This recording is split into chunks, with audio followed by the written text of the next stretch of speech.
Millionaires are made, where we believe you can grow and become a millionaire in all 6 aspects of health. That's right. We share tips every week on how to improve your mental health, social health, spiritual health, financial health, intellectual health, and today we're going to focus on your physical health. Our topic is narcotics. How to improve your physical health regarding narcotics.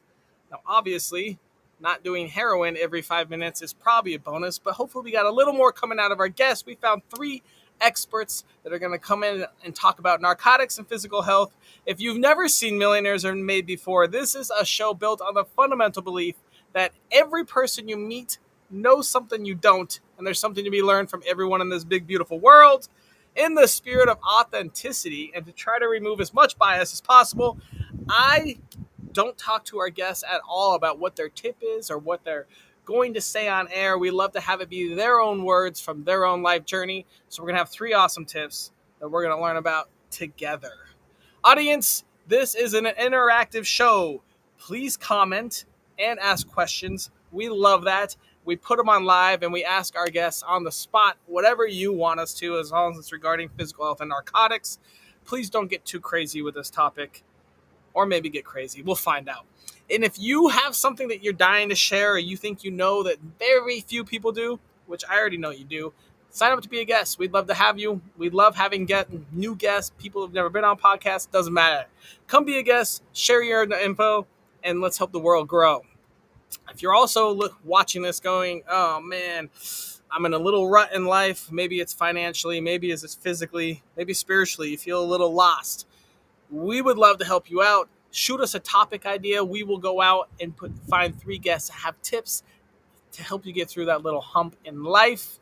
And as you might expect, if you like what we do, love, whatever, please, please, please share, send stars, subscribe, whatever it is. I do want to give a shout out to some of our followers. On Facebook, we have Gabriel Kexen. Thank you so much for following. Instagram, Brianna Sazero. Oh, what's up, Bri?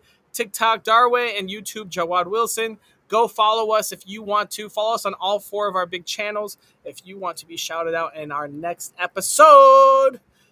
Also have to shout out real quick. I do love giving out back information. I do one-on-one growth sessions for free. If you'd like to sign up and have a free one-on-one with me and learn everything that I can try to teach. I mean, I spend my entire life learning from super smart people. Right now, that link's being dropped. Sign up. Let's go hang out for a little bit and talk and see how we can grow. Without further ado, this episode is brought to you by Samir Dasani, who is a certified health and nutrition coach specializing in the prevention and reversal of chronic diseases. It's wild. The stuff that he tells us and teaches us is crazy. This guy's very unique and actually reverses chronic diseases. It's awesome. And that's not enough for him. He's now going to get his PhD in anthropology. Check him out. Go like him on Facebook, please. You'll start to see some interesting stuff coming through. Next sponsor, Craig Setkovsky. He's amazing. He's a human behaviorist and a mentor, and he specializes in helping entrepreneurs discover their true identity and their purpose in order to achieve growth in business as well as life. Super awesome guy. Dr. Nick Sotelo is a licensed professional. He's got his PhD, obviously, and he specializes in helping men manage their anger with expert coaching. If you think you might have an anger problem, at least go stop by that website and say hi. Check them out real quick. And our last sponsor for this episode is the Veronica Herrera, a life coach and host of an awesome podcast called Thrive, Don't Survive. I will be a guest there soon, so you should start checking it out now. It empowers others with emotional regulation tools to transform challenges into thriving success. Super awesome. Thank you guys so much for sponsoring. And without further ado, let's find out who our first guest is. Adrian, who are you?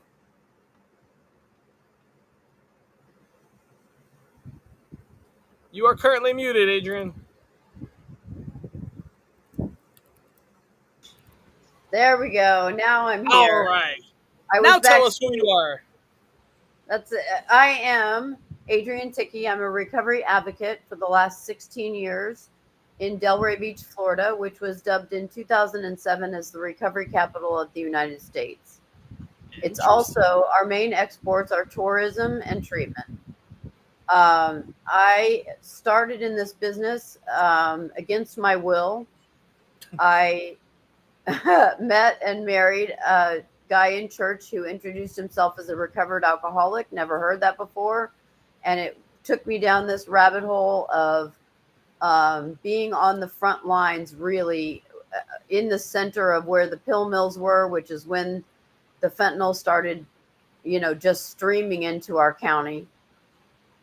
And I also am a dog lover. I have two blue Weimaraners. They're named Blue and Sky. Ah, all right. And yeah, they are my babies. So I'm also a human being and not in recovery. Okay. So this has been a very interesting backdoor education, I have to tell you. All right. Well, maybe you have a little piece of info for us.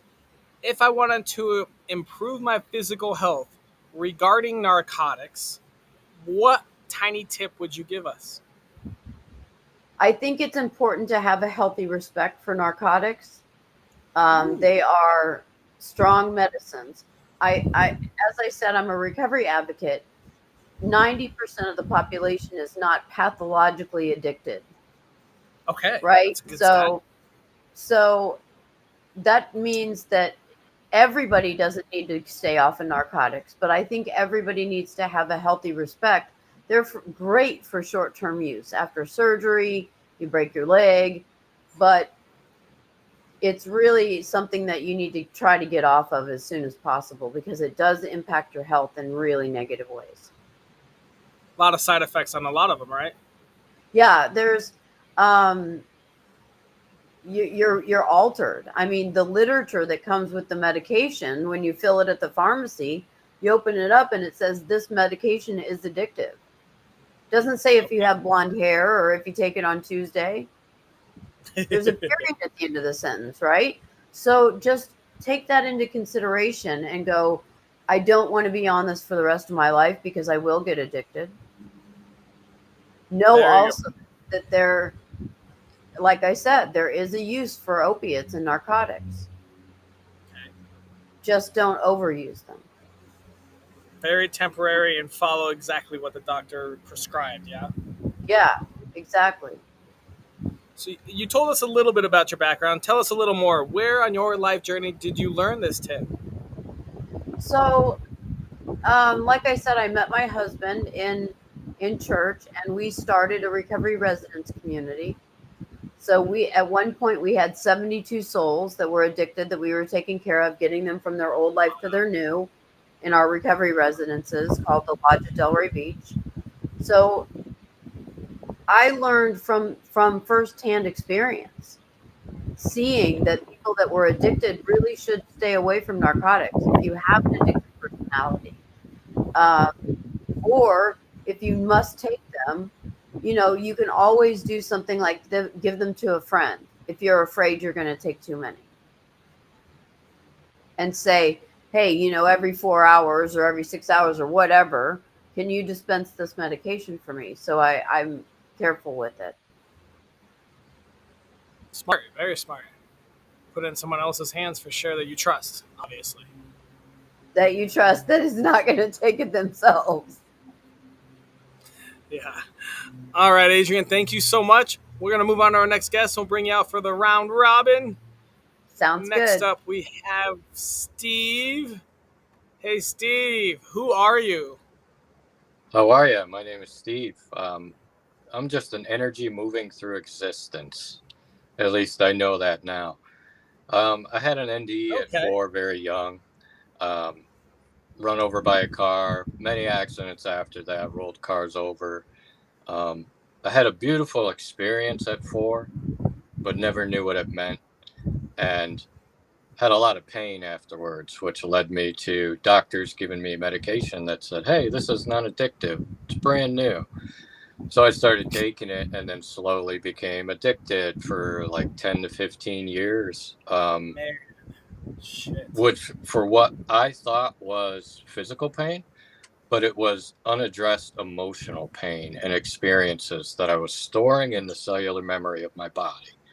and and it was really polarizing my body, causing a lot of pain, and brought me to the point of suffering where I didn't want to be here anymore. So that was it was a game changer when I started to have supernatural experiences, um, reminiscent of what I experienced at 4. And these light beings began to guide me on how to shift polarity in my body, how to reprogram my subconscious for my body to heal. And, now I'm free of pain, free of drugs, and I help others to do that as well with their own energies in their body, using what they already have. Very cool, Steve. Well, let me ask you this. If I wanted to improve my physical health regarding narcotics, what piece of advice would you give me? Yeah, my piece of advice would be to start speaking to the body, a little bit each morning, a little bit throughout the day, reminding the nervous system that you are something eternal, that you are energy playing a character.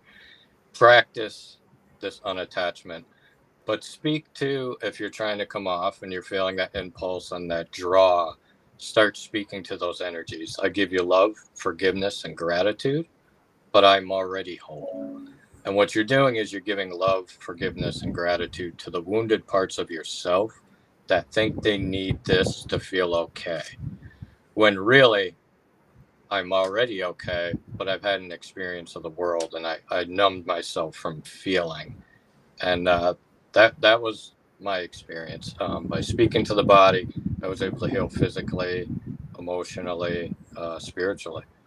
And it's a mind, heart, body sync you're looking to come up with. There's a trinity there with authenticity and truth. I love it. So you talked a little bit about background. Let's hear a tiny bit more. Where on your life journey did you learn this tip, this piece of advice? Sure. So I went numb for many years. I was a retail store manager. Didn't like my job, didn't like my life, didn't like anything, didn't like people.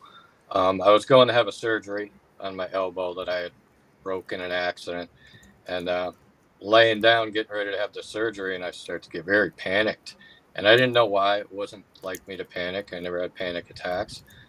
And as I started to get up to leave, and I felt this energy, this literally, you could feel the pressure on my body. This energy started at my feet, go all the way around my body, wrap me in this most perfect, warm love, and then said that this being said the same words they said to me at 4 during the accident. They said, Stephen, put your head down. Everything's going to be fine. And that's exactly what they said when I asked what had happened. And I woke up during this NDE experience. So immediately upon hearing this and recognizing the voice, that's when my energy started to change, started to feel emotions, visions, things like that. So it was a supernatural experience, but I think it showed me something that we're all capable of. I don't think I'm special because I can put my hands on somebody and help them heal. I think we're all connected to the same thing. Very cool. Awesome, Steve. Well, thank you so much. We will bring you out for the round robin after we do one last little interview with Dr. Jesse. Hi. Who are you? So I'm Jessie. My current titles are physical therapist, somatic practitioner, and holistic coach. They're actually all kind of the same net result, which is that I help people who have trauma, who have chronic pain, who struggle with self-sabotage to recover and change that in a trauma-informed way. So I work with physical pain and I work with emotional pain, and we can get more about that in my background.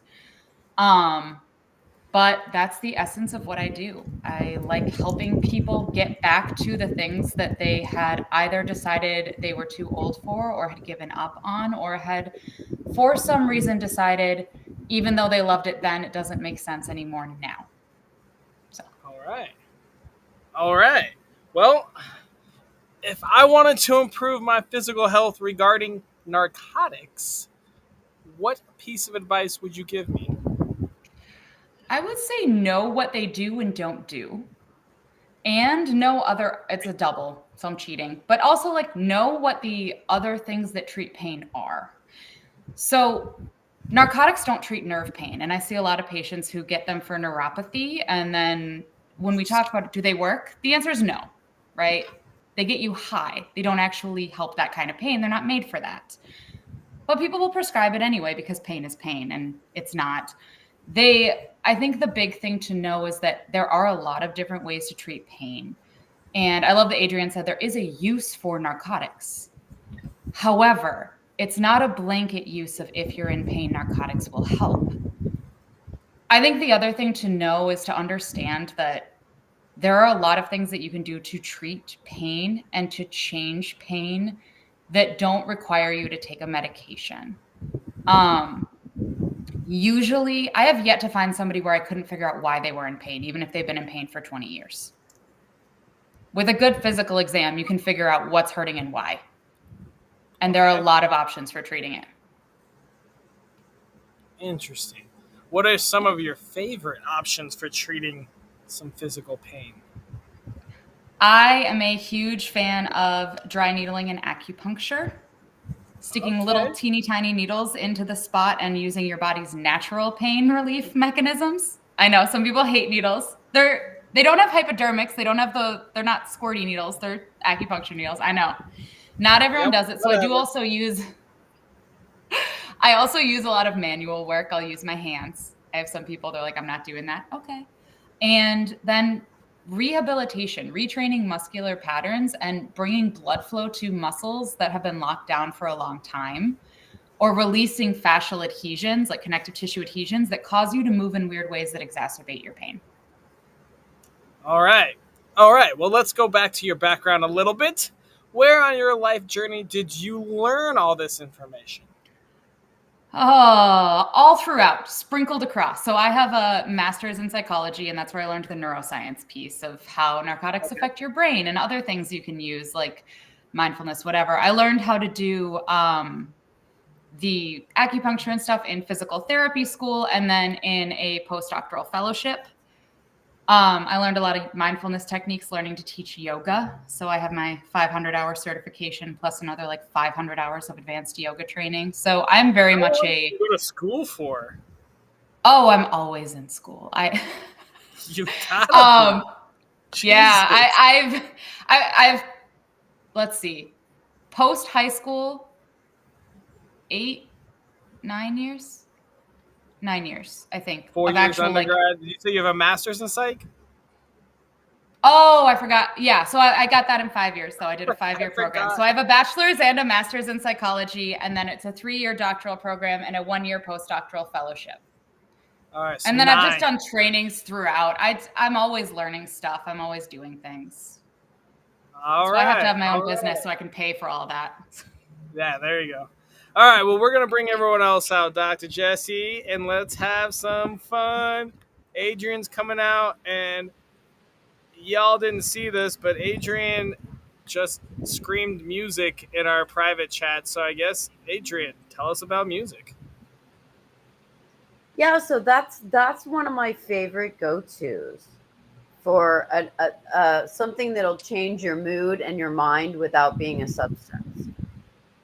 I mean, I heavily rely on music. Actually, just before this Zoom, because I still get nervous on camera, I played in my headphones Eye of the Tiger. Ooh, that gets you ready to go on headphones. Huh? Yeah. So I think it's sad if you need to cry because, you know, it's been proven that it actually physiologically changes you when you cry. Really? It sends out positive endorphins. So if you need to cry, maybe you need some music to help you along with that. You want to be exuberant. You want to feel in the flow. I think it's a great tool. Okay, while you're still talking, very quickly, please refresh what your tip was for us. The tip is to have a healthy respect for narcotics. That's right. And just know that they have a use, but it's not long-term because long-term will have very negative health effects, which is what we're talking about, the impact of narcotics on your physical health. You got it. All right, Steve, tell me what your thoughts are on Adrienne's tip. I think it's a great tip. I love music. I love feeling all different kinds of music and different energies move through me as I listen to them. I agree entirely, and add nature and gratitude, and just looking at yourself like a biological computer. I got to feed myself these energies, and I'm going to have this reality, versus allowing the world to decide for me what reality I'm going to experience. Mm-hmm. What are your thoughts on having a healthy respect for narcotics? Absolutely. As I was going through my experience and I was first getting the guidance, okay, it's time for this to end, it was little by little tapering down, but then I substituted the space or energy that this would be taken up. Say I went from, however many a day I went down to, well, I need to do something with the energy that's going to be created by not having these two, whether that's writing, whether that's walking in nature. So slowly but surely, I was kind of shifting my system, kind of training it to be used to these energies, and they felt much better. Oh. All right, we have an awesome question from the audience. We're gonna pop that in real quick.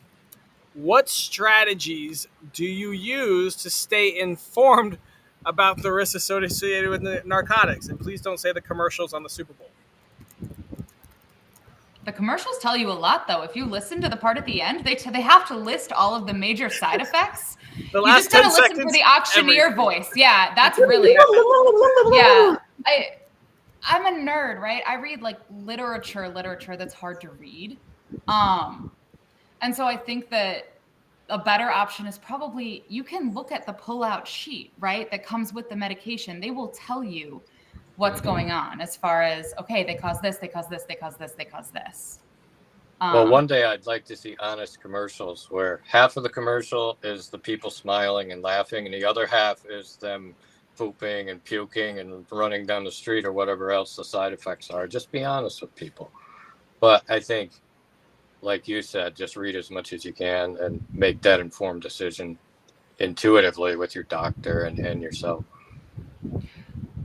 I will also say doctors will usually tell you if you ask point blank, what are the side effects of this? They know, and they will tell you all of this stuff. They're just They'll giving know you what it was they like. know short term, but I don't know if they know long term. No, they don't know long term. I would say Anyone know long term? Yeah, No. pain medicine doctors do. Yeah. Yeah, but pain medicine doctors are prescribing. I mean, I have pancreativism, and the amount of medication that I was prescribed in 2007, 2008 would have probably killed an elephant. So doctors are not the only go-to for information on narcotics. I think, No.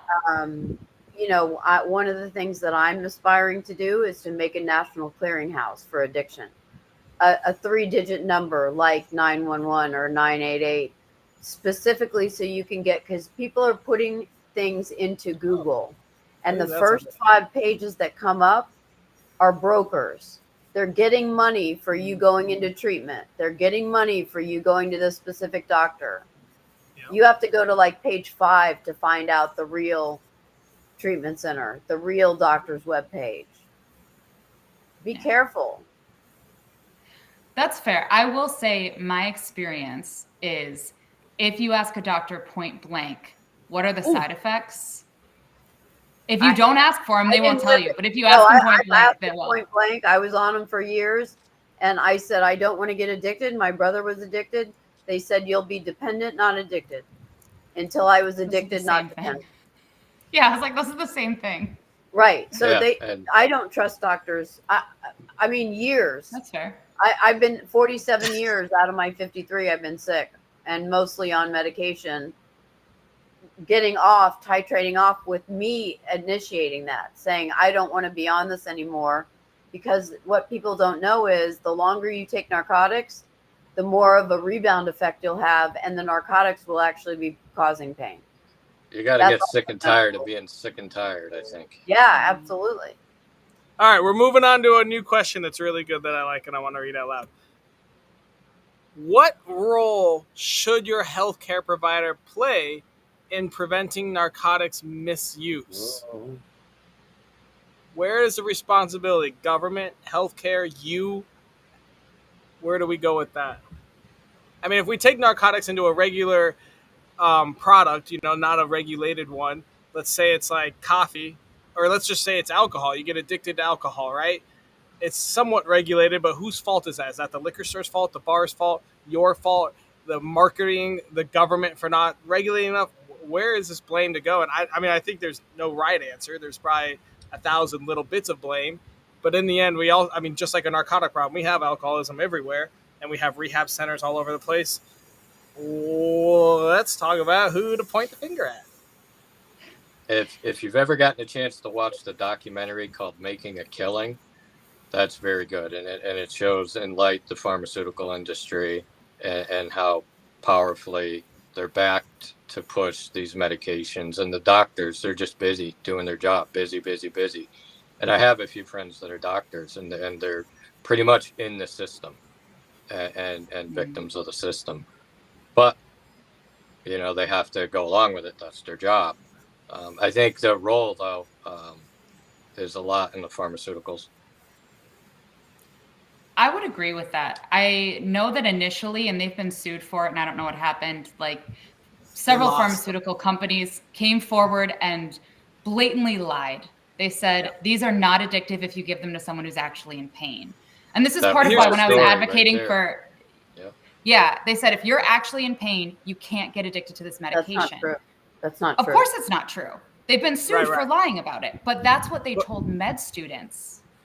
Of course. Dr. Jesse, the problem with that is they settled out, right? For like hundreds of millions of dollars, but the amount of money they made off those pills was in the billions. So for them, I mean, a lot of pharmaceutical companies, they set aside like 10% of their revenue or 8% or whatever. They just literally set it aside and they go, we're going to get sued. This goes to the lawyers and settlements. We just set it over here and just wait for the lawsuits. And that's how they build their business practice, because they make so much fucking money off of just making doctors prescribe it, all these incentives. And it's interesting because I definitely hate regulation. I hate government interference. I'm more into the freedom, but it's also, man, marketers are good. We're good at what we do, man. We market the shit out of that. And if you don't know, you can market without lying. This started with OxyContin and the Sackler family. They had the most successful marketing campaign in history. Now they're getting sued, going on 10 years later. But they lied to the pharmacists. They've already made billions. They lied to the pharmacists, they lied to the doctors, and they lied to the patients. It was a three-pronged, calculated approach to get people addicted by telling people it wasn't addictive. It was a strong program. What should be the result of that, right? So the fine doesn't cover how much they made, and it's really hard to prove that kind of stuff. Like, this specific lie made this money. That's very impossible to do, especially in courts. So what do we do with that as a society? We have this opioid epidemic. We've seen some blame, right? We have people blatantly lying. We have people, marketing or manipulating here, there.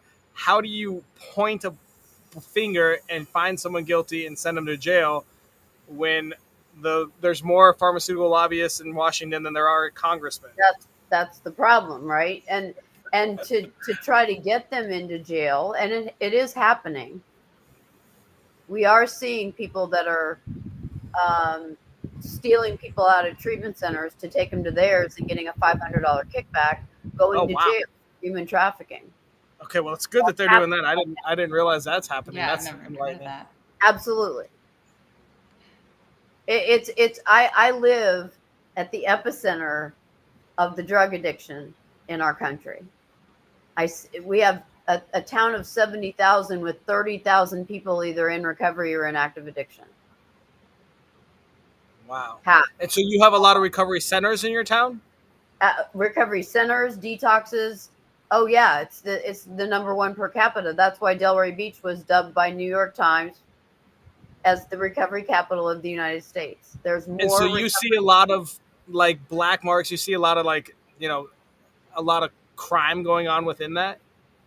Crime is certainly a big thing, but we more see, I I mean, we have to Narcan people that are blue in our backyard. Yeah. Hmm. And so And then what happens to that when you Narcan someone? Do you go like? I guess my question is being the epicenter and having all these recovery systems. Is it good? Is it helping? Are you seeing people into recovery being recovered, or are you just seeing like profiteering and money grabbing in that I'm little mostly space? profiteering and money grabbing. There are a few of us that are trying different things because doing the same thing expecting a different result is the definition of insanity. Right, right. Treatment isn't working. It has a 30% success rate, and that's Yep, being that's about right. generous. And that's an And that's F. like, yeah, and treatment's what, like 30 grand minimum? Yeah. So 30 grand to get a 30% result. I mean, that sounds like a fucking good business plan to me if it didn't have to Yeah, go to people. it's a merry-go-round. So what happens is you go home, you relapse after because you didn't fix 28 days of addiction. You're barely even awake for the first half of it, right? Then you go back to your same. So you go out of your home environment to a medicinal facility, which has all the control. All your control is taken away. Then you return back to your home environment with no help. And just sit How's there that and hope you don't get triggered back into relapse. Yeah. Yeah, that Because makes sense. the gateway drug is trauma, and they're not getting Absolutely. deep enough to heal that trauma. I I think thought Jesse you were would going to probably say agree. Trump. No. The gateway drug is Trump. I was like, well now we've got a new episode. I have had a few Oh God. clients. I've had Yeah, a few that's a whole clients nother lately that were, episode. yeah. So trauma. I mean, you're right about that. It is trauma, Yeah. right? We take these. Well, yeah. I mean, I guess it could be physical trauma. You break your leg, or you get your spleen Yeah. removed, and then you get addicted. Or it could be your, mental trauma. Something happens, you get prescribed a pill for depression, and then it moves on and on until you try new pills. Yeah, I mean, it's all just trying to escape. Same thing with alcohol, right? Everyone that becomes not everyone. Let's not do blanket statements, but a lot of people that become addicted to alcohol, they drink because they want to escape something, right? At the Trauma, end of the day, stress. I'm trying to override those signals in my nervous system. So if I know how to regulate it and kind of ground it, I'm much better off. Austin, Yeah, I think to your point, at the end of the day, the one to be responsible is you for your own health care, to educate yourself, to do your research, get information on both sides, right? We don't need people telling us how to think. I mean, what to think. We need people teaching us how to think for ourselves. Hmm. So take your normal consumer decision, right? So let's say Yeah. you go and you break your arm. First Yeah. off, if it's really bad, you just go to whatever the nearest ER is, right? Ambulance takes you in, and you Absolutely. don't have a whole lot of choice. And maybe they operate right then, and you're like so out of it, you don't know. So there may not be a choice on that part, but at some point, you're going to have a choice on what doctor for the follow up care, this or that. And we spend so much time on cars. Oh, this Mercedes has this. Oh, this BMW has this. But we don't really, I feel like in America, at least, we don't really choose which doctor we like, and we don't do our research. Like you said, you go to the doctor. This doctor says, take this pill for 6 days, 3 times a day. The doctor said it. We all just trust these doctors, which, I mean, I don't hate doctors. Good for you guys. Thank you so much. But I would say, just like any profession, there are corrupt people out there. I mean, it's actually proven. There's people in jail from all of this. So it's, I mean, I guess, yeah, like you said, the bottom line is you got to have a more informed consumer choice. But I think we have this innate, from childhood belief in the healthcare system and doctors that we kind of just bland. Okay, I diatribed a little bit. Let's go. We got one last question, then we got to get to our daily challenge. This is great. What steps can you take today to protect yourself or your loved ones from the potential physical harm of narcotics?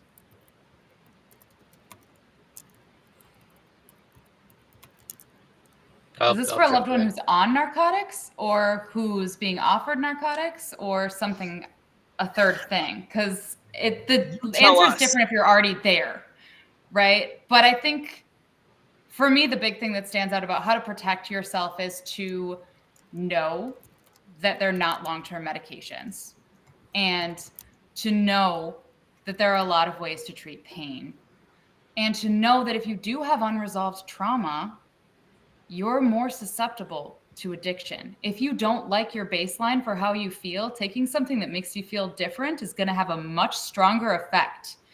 And your nervous system and your brain is going to go, fuck yes, this is new. And that's really dangerous if it's something that can kill you, like a narcotic. Yeah, I agree. I More agree. awareness. Education, awareness. I think those are really vital. It is. And to have honest conversations with your young adults. People are taking something to study that they got from a buddy on the street, and one pill will kill them. They want to take a Xanax because they've been up all week studying for finals, and that pill kills them because it's not Xanax anymore. It's fentanyl that has been made in Mexico with Chinese products, pressed into a thing that says Xanax on it at all the right numbers. Same thing with Adderall.